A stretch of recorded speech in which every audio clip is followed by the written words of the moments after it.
Hey guys, my name is Shane Freilich, and today I'll be discussing 3 mistakes I made early in my fishing career, so you guys don't have to make them too. The first, and probably the most important one, a mistake that I made that I would go back and change if I could, is fishing the correct spots.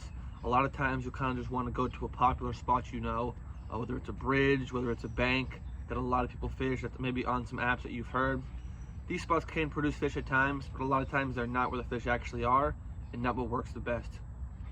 Now I try to aim for things like an oyster shoreline, a sandy bottom depending on the weather, even a muddy bottom depending on the weather, some grass depending on the fish, something to give the fish maybe some cover, something that bait could hide in, things of that sort to make it a little bit of a good spot for the fish to hide if they need to be, and then also a good area, a good supply of bait. A spot that has a lot of pressure usually isn't going to have as many fish because the fish are either going to be smarter or they're already going to have left, or people have kept a lot of them in that area. So the spot you fish should really change depending on the species you're targeting. But let's just take one example to help you guys narrow this down a little bit. Say you want to fish for redfish, okay? So you're fishing in Florida, of course, you're fishing saltwater, and you want to fish for redfish. There's some key factors you want to look for when fishing for redfish. Redfish are bottom crawlers, so they love eating stuff off the bottom. Shrimp, crustaceans, bait fish hiding down in the grass, or hiding in some oysters. If you know that that's what they're looking for their food, then you should look for spots that have oysters, that have some grass, something to the bottom to give them something to see. But also with redfish, they like staying a little bit warm. So you want to find a bottom that's maybe a muddy bottom, because mud heats up a lot faster than a different sandy bottom or whatever oyster bottom would be. So you want to look for a muddy bottom too. These fish will sit pretty shallow as well. So when you're fishing for these fish, you want to be able to look for them. So maybe getting a little shallower spot, a little less water. Maybe you see a lot of mullet flowing around. That's a good spot for redfish. Check it out, and the second step we'll be hitting is the right bait to use.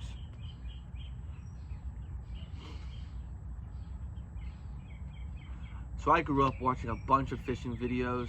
I'm sure you know some of the names: Captain Mike Anderson, Captain Blair Wiggins. These guys I grew up watching. Bill Dance, even for freshwater fishing, but sticking to saltwater fishing here today.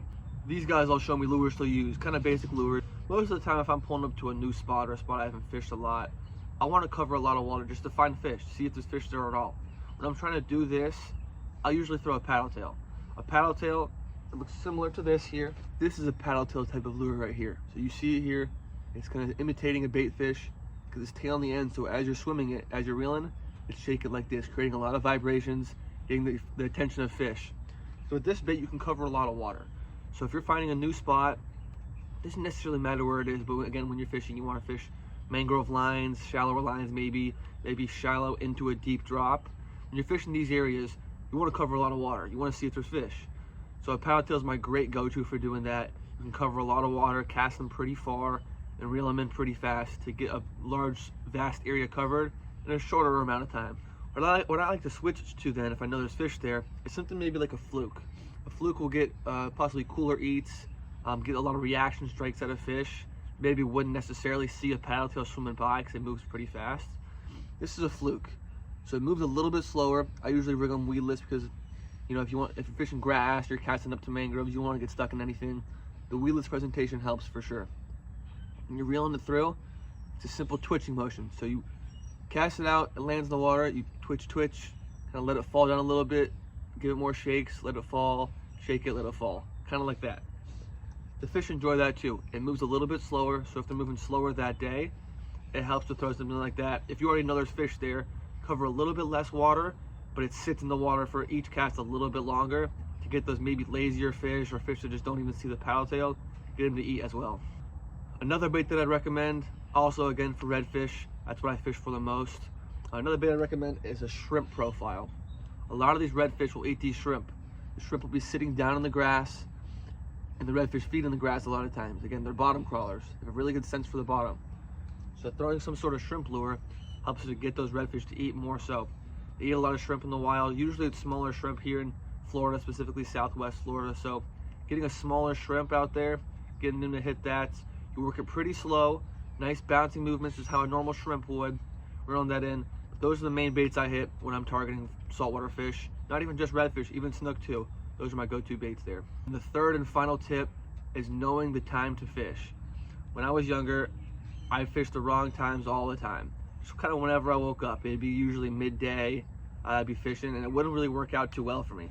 The midday bite, especially here in Florida, and when it's a little bit hotter, tends to be bad.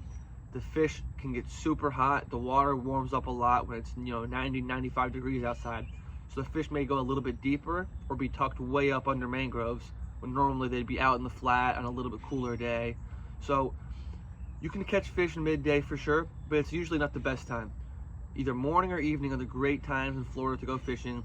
Morning, the water's still cool from the nighttime. The fish are usually heated up, the bait's coming out, the bait's also trying to feed, so the fish come in trying to feed as well. Evening is also another great time to fish. Very similar scenario. It's been very hot all day. As the air is starting to cool down, the water's starting to cool down as well. Fish fire up again. It's also a great time to fish. Those are just 3 short tips that I shared with you guys today. Things I learned when I was growing up, fishing, putting in thousands of hours out on the boat, land, kayak, all that stuff, which we'll all cover in a different video. But hope you guys enjoyed and learned something from today. And tight lines like always.